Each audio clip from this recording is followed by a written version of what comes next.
नमस्कार, आप देख रहे हैं अपडेट इंडिया। आज जयपुर के सचिवालय में आज एक मुख्य समीक्षा बैठक रखी गई है आज गोपालन विभाग की। तो मंत्री जी हमारे साथ हैं। सर, सबसे पहले आपका बहुत-बहुत धन्यवाद, आपने समय दिया हमें।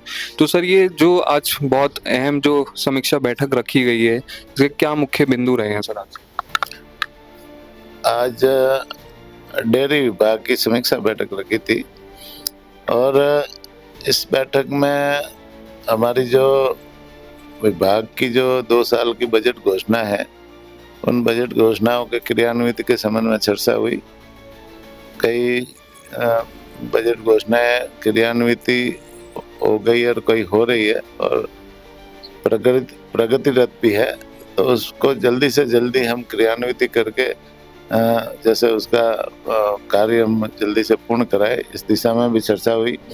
साथ ही साथ में हमारा जो पूरे राजस्थान में 24 डेयरी संघ है और 24 डेयरी संघों में से कई जगह पाउडर प्लांट भी लगे हुए हैं। उन पाउडर प्लांट का हमारा जो पाउडर है वो मिड डे मील में जाता है, तो मिड डे मील में कई बार पैसा अटका हुआ था, तो इस बार अभी 270 करोड़ की स्वीकृति निकाल दी है और उसमें से 28 करोड़ रुपए वो डेयरी संघों के खाते में भी चला गया है और 242 करोड़ का पेमेंट है राज्य सरकार से, तो नीचे जो है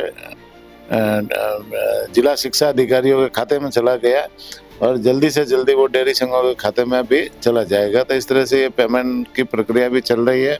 साथ ही साथ में जो हमारी डेयरी में जो चरस डेयरी में दूध देते हैं दूध पालक किसान, तो उनको चरस डेयरी की तरफ से राजस्थान सरकार द्वारा 5 रुपए का बोनस दिया जाता है। तो बोनस भी जैसे पिछले महीने हमने 88 करोड़ रुपए का बोनस किसानों के खाते में सीधा डालने का काम किया था डीबीटी के माध्यम से, और अभी जैसे 166 करोड़ की स्वीकृति फाइनेंस ने दे दी है और इसमें से 122 करोड़ जनवरी, फरवरी और मार्च महीने का जो पेमेंट है हमने स्वीकृति ने निकाल दी है और वो शीघ्र ही उन किसानों के खाते में डीबीटी के माध्यम से रिलीज होना शुरू हो जाएगा।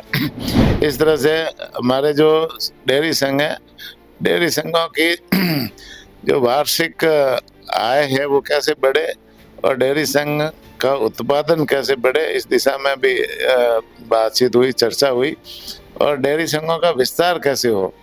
जो नीचे जहाँ से दूध का कलेक्शन होता है वह दूध के कलेक्शन सेंटर कैसे नए खुले, नई दूध की समितियाँ कैसे बने और वहाँ पर जैसे ज़्यादा से ज़्यादा नई दूध की समितियाँ बनेगी, नए कलेक्शन सेंटर बनेंगे और वापस दूध के जो प्रोडक्ट है वो बूथों के माध्यम से, पॉलर के माध्यम से ज़्यादा से ज़्यादा कैसे खोल करके विक्रय केंद्र हम स्थापित करें, जिससे इन के माध्यम से ज़्यादा से ज़्यादा युवाओं को रोजगार मिले, महिलाओं को रोजगार मिले और वहाँ के किसानों को रोजगार मिले। इस दिशा में भी जैसे चर्चा हुई और जैसे और भी जो कैटल फीड प्लांट है हमारे, उनमें भी है ना पशु आहार का उत्पादन कैसे ज़्यादा से ज़्यादा बढ़े और अच्छी क्वालिटी का पशु आहार है हम ज़्यादा से ज़्यादा जनता तक कैसे पहुँचाए, इस दिशा में भी चर्चा हुई। हमारे जो बॉर्डर ज़िले हैं, चाहे वो बाड़मेर हो, चाहे वो जालोर, सिरोही हो, उदयपुर हो, इस तरह से जो बॉर्डर पे जो ज़िले गुजरात की बॉर्डर पे आने वाले ज़िले हैं, उन ज़िलों में चरस के और भी जैसे नए केंद्र कैसे खुले और वहाँ दूध है संग्रहण हम ज़्यादा से ज़्यादा कैसे करें और हमारा चरस का प्रोडक्ट वहाँ ज़्यादा कैसे पीछे, इस दिशा में भी हमने अधिकारियों को निर्देशित किया कि एक नई पॉलिसी बनाए जिससे वहाँ पर चरस का भी है ना ज़्यादा से ज़्यादा किसानों को भी उसका फायदा मिले। और भी जैसे कई प्लांटों में हमारे जैसे राजसमंद है, राजसमंद जो डेयरी का काम अभी नई प्रोजेक्ट का काम चालू है, वो भी जल्दी से जल्दी पूरा करने के निर्देश दिए।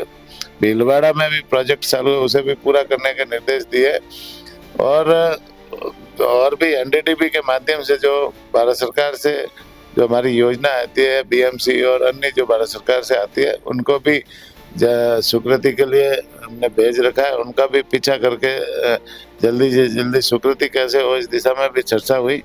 और गाय के गोबर से ऑर्गेनिक खाद बनाने के लिए भी जैसे डेयरियों के माध्यम से हम योजना बनाने के संबंध में भी चर्चा हुई। इस तरह से बहुत सारी चर्चा जो इस मीटिंग में हुई है, उसको हम जल्दी से जल्दी लागू करेंगे।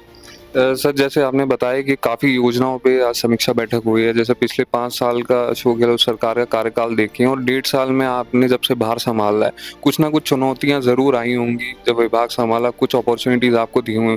जैसे आपने ऑर्गेनिक खाद को लेके, गोबर को लेके बात करी। आप देखेंगे कि भारत में कई लोग ऐसे हैं जो गोबर जिसको लोग नहीं मानते थे पहले, लेकिन आज विदेशों तक वो एक्सपोर्ट हो रहा है। तो राजस्थान जहाँ पे आप देखेंगे किसानी में, आप दूध में काफ़ी लोग नए किसान भी आगे आना चाह रहे हैं, डेयरी को एक्सप्लोर करना चाहते हैं कि डेयरी में एक क्षमता है।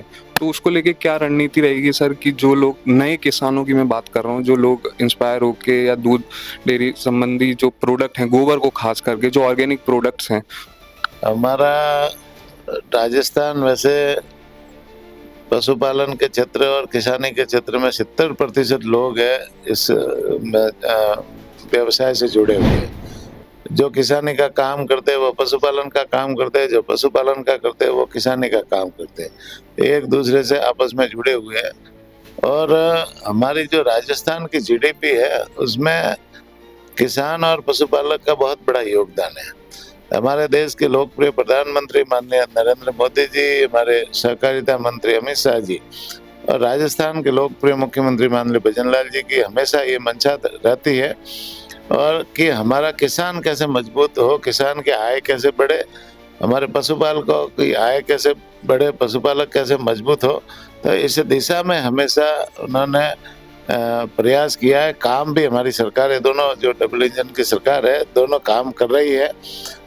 महिलाओं का सशक्तिकरण कैसे हो, महिलाओं को रोजगार कैसे मिले, तो डेयरी के माध्यम से महिलाओं को रोजगार देने का भी अवसर मिलता है। डेयरी की हमारी जो समितियां हैं वहाँ ज़्यादातर महिलाएं अध्यक्ष है और दूध का संकलन करने का काम भी ज़्यादातर महिलाएं करती है। युवाओं को भी, जहाँ हम नए बूथ खोलते हैं तो युवाओं को भी रोजगार का अवसर मिलता है। जहाँ नए पार्लर खोलते हैं वहाँ भी युवाओं को रोजगार मिलता है। और भी जैसे जो है ना, जो दूध के जो प्रोडक्ट है वो भी लोगों को, युवाओं को अवसर देता है। तो हमारी जो सरकार की मंशा के अनुरूप, हमारे नेतृत्व की मंशा के अनुरूप हमने 1.5 साल में काम किया है और 1.5 साल में हमारी जो डेयरी की विश्वसनीयता है हमने उसे बढ़ाने का काम किया है। आज डेयरी का प्रोडक्ट है, सरस डेयरी का हर व्यक्ति खरीदने को आतुर रहता है, उनकी डिमांड रहती है। पहले हमारे यहाँ घी का स्टॉक बहुत सारा पड़ा रहता था, लेकिन अब घी का स्टॉक नहीं रहता, डिमांड उल्टी ज़्यादा रहती है और स्टॉक नील रहता है।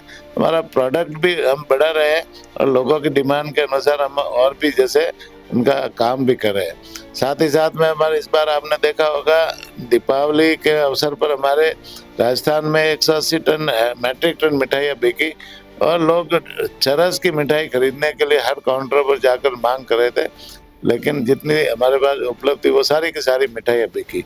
गुणवत्ता के मामले में हमने घी में भी QR कोड, घी की जो पैकिंग आती है उसमें QR कोड लगा रखा है, जिससे ग्राहक को वो QR कोड देखकर खरीदे, जिससे मतलब किसी डुप्लीकेसी की संभावना ना हो।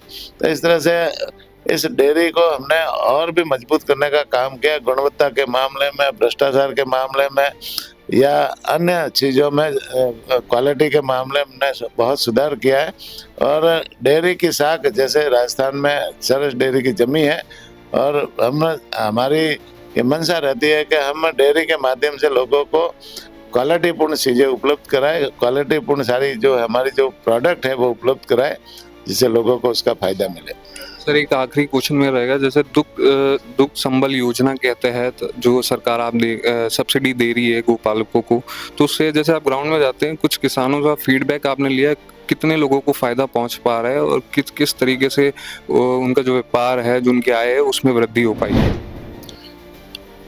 जो डेयरी में जो किसान दूध देते हैं उनको दूध का दाम तो हम पूरा देते हैं, जो मार्केट रेट से जो देते हैं वो पूरा देते हैं, लेकिन सरकार की तरफ से एक बोनस 5 रुपये माननीय मुख्यमंत्री जी की तरफ से मुख्यमंत्री संबल योजना में उनको हम 5 रुपये एक्स्ट्रा देते हैं, जिससे हमारा किसान मजबूत हो, हमारा पशुपालक मजबूत हो और उनको और भी मजबूती के साथ में वो चरस डेयरी से जुड़ा रहे।